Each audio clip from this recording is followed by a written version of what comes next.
What's up, guys? Glad you're back here on Pauline Theology, and today we're going to talk about hermeneutics, or how to interpret the Bible and our study of the unity of Scripture.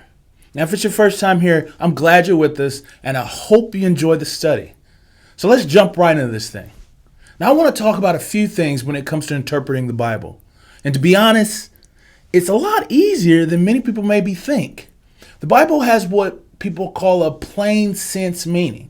And this means that the Bible says what it means. Just like a person would talk to you about something, or maybe you'd read another book of some other kind. In most sense, people would say what they mean, and the books would read what they want to convey. And so the Bible's no different. However, there are a few things to remember when we read the Bible that are crucial for us in understanding it. First, we have to understand that there is only one meaning, one interpretation. Now, I know that's a bit tough to take in, but we have to understand it. There is not more than one interpretation of what the Bible says. It says what it says and not anything else. You can't just say it means this, another person means that, because they could be contradicting each other. And so one person is wrong. The Bible doesn't change meaning over time, and it's not dynamic in its interpretation. The meaning never changes.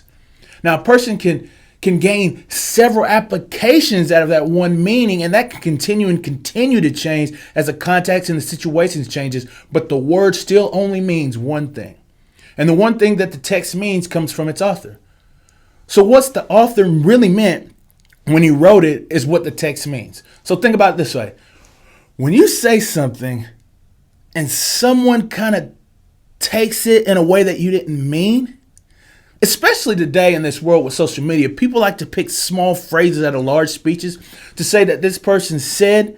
When you put it back in context, it's actually an entirely different meaning. See, sound bites be ruining folks' lives in this cancel culture. So let's not do that with the scripture. Let's not dishonor or be disrespectful or unpleasing to God in that manner. So if we realize that the author has an intended meaning of scripture, and it's important for us to know who the author is. So the Bible is a unique book in this regard. The Bible has many authors, but for simplicity's sake, I'm going to say it has two authors. And who are these authors, you may ask? Well, first, it is the human author. Whoever penned the book or dictated the words to a scribe, he is an author. But the second author is the third person of the Holy Trinity, the Holy Spirit. So when we are looking to find the meaning of a text, we first look at what the human author was trying to say.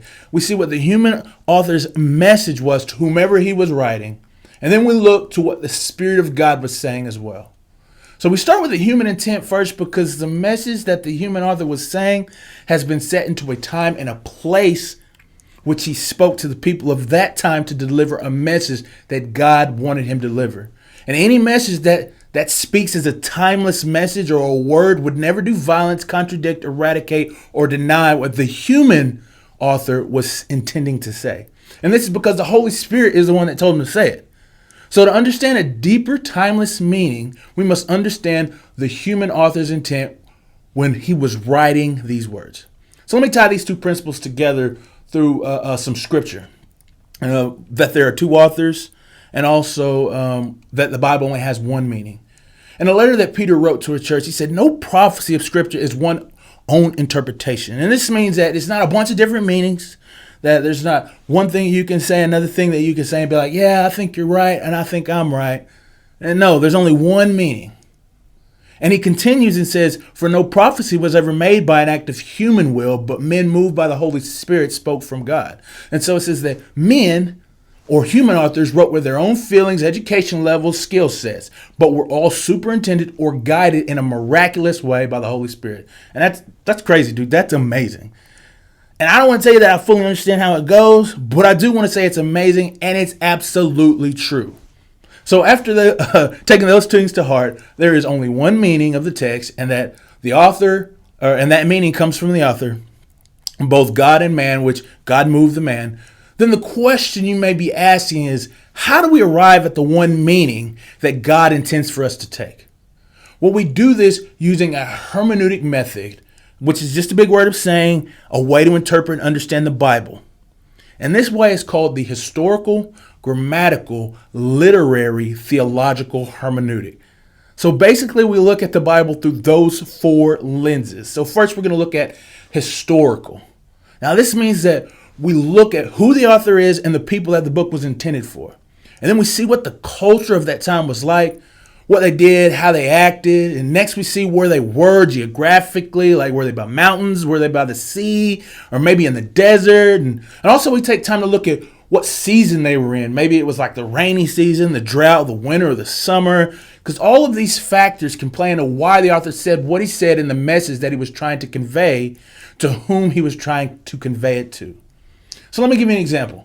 So when God gave the command that there shall be no other gods before me, I think we get a better and a greater understanding if we understand the culture and the context of that time.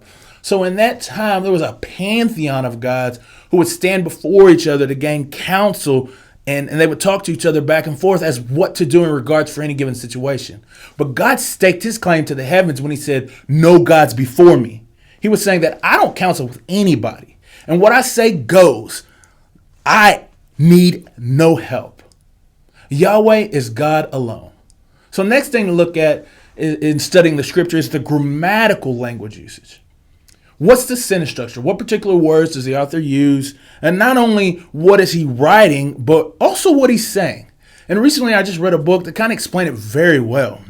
This book said that we need to understand the semantics and the pragmatics. Essentially, all that is saying is that we need to understand what the person is saying and what they mean when they say it. See, a good example that he used is when a wife and a husband are at home together chilling, and the wife says, the trash is full. Now, what does she mean? When your wife says to you, the trash is full, or when you say to your husband, the trash is full, what are you meaning? Using the context sentence structure around, you could either be stating a fact that the trash is full, or you could be telling your husband that he needs to take the trash out. And it's the same way in scripture. And so by looking at the usage of the language and the context around it, how the scripture was written, then we see that we can know more about what actually the person is saying in scripture and not only what was written down. Jesus says that no word will pass away, not even a jot and tittle, until the title is fulfilled. Grammar matters. Next is the literary interpretation. This has been what's thrown many people off, I think, in the past from good hermeneutics. And for an accurate interpretation, we have to understand what genre a book is written in, or if it contains multiple, and if so, which. The Bible is written in 6 different genres. First, narratives. These are like story forms that describe basically just what's happening. The second is poetry, and it contains a lot of figurative language and symbolism. Third is prophetic, which is the foretelling of lessons from God's word. They are sermons or messages condemning and encouraging people to repentance and obedience. And fourth is apocalyptic, which is kind of like prophecy, but more symbolic. It's language that's used to describe events and what will take place. And they're usually marked by like physical revealings or dream states of God revealing himself in his holy place. And fifth, there is wisdom. There are sayings like pithy sayings of truth, like the Proverbs explaining life in a more practical way. And finally, there are epistles or letters. And these are basically just letters that were written to churches. And they have a specific style. They have like a Thanksgiving introduction, a body, and all that kind of stuff. So now it's not only important to understand the genre, but also know that the use of languages in these genres. Like poetry is marked with tons of figurative language, and apocalyptic literature, with a bunch of symbolism. So interpreting scripture in a literary sense also means understanding the language being used. Is it literal or figurative?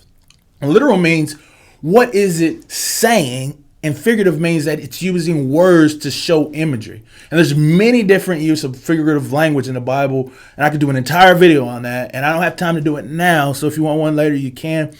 But I just want you to understand it's super important because a lot of false doctrine has come about over the times because of this. See, Mormons say that God is a physical God, and they quote some of the scriptures that say that God has eyes or a hand.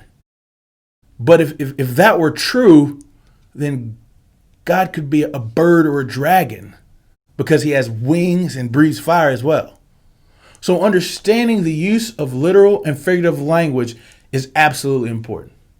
And the final step to this historical, grammatical, literary, theological hermeneutic is the theological aspect. And the last step is important as well, and is the part that leads us into our future videos in the series.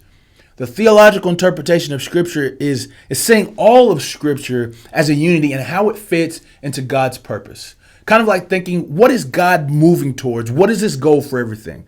And the first thing we talked about in this video was there is only one meaning of Scripture, and that it has two authors. So all the previous stuff that we've just talked about really focuses on the human side. It's like looks at what his place was, a situation, why he wrote, who he wrote it to, and what he was trying to say. But this final step, it goes to a greater meaning, which we still find based in the human author's meaning, but the ultimate author is the Holy Spirit. An example of this are the royal Psalms. So Psalm 2 was written as a wonderful reign of the king, the good king of Israel.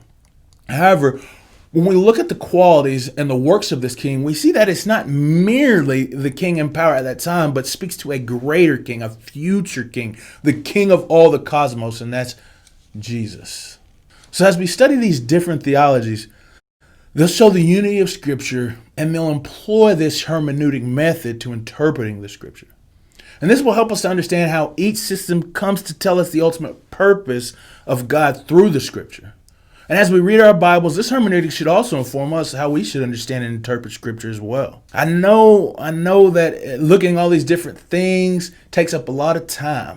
But just remember that our eyes are colored with our own culture. And when we realize this, it makes a huge difference in the way that we see things through the eyes of the author and the readers that the book was intended for.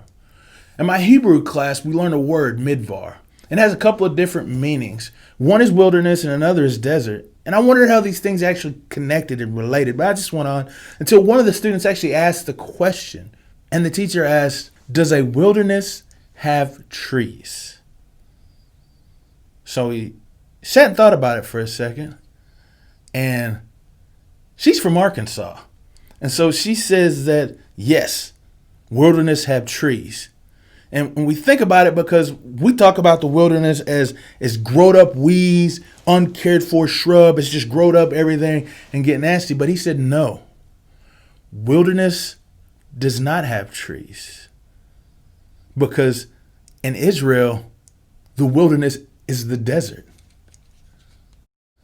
That shocked me, man. I didn't even think about that. So just by recognizing the context the word was developed in makes the usage more clear. So how much more clear are the Scriptures if we do the same? Man, I appreciate you guys for joining me today, and I hope that you enjoyed the video. If you thought it was good content, man, I hope that you hit that like button. And if it's your first time here and you enjoyed this, please subscribe and hit that noti button so that you won't miss out on the rest of the series. And share if you think someone could use a little bit of help in reading the Bible. I hope to see you in the next video as we continue our study and discussion on the unity of Scripture.